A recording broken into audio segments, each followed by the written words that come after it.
Welcome to Dig Safely New York, the link between you and underground utility companies. At Dig Safely New York, in addition to having public utilities marked out, it's always recommended taking unmarked utilities and private services into account. This can be done by looking for indicators on your property that a private service exists underground. What are some indicators that you may have private services? Invisible fence, outdoor lamp post, shed or detached garage, pool or hot tub, electric transformer, and/or meter.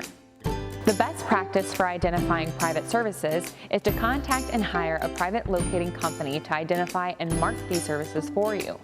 These companies have resources to determine the location of private lines. They will also provide you with paint and flags, much like the 811 process and public utilities. For a full list of private locating companies in upstate New York, visit www.digsafelynewyork.com.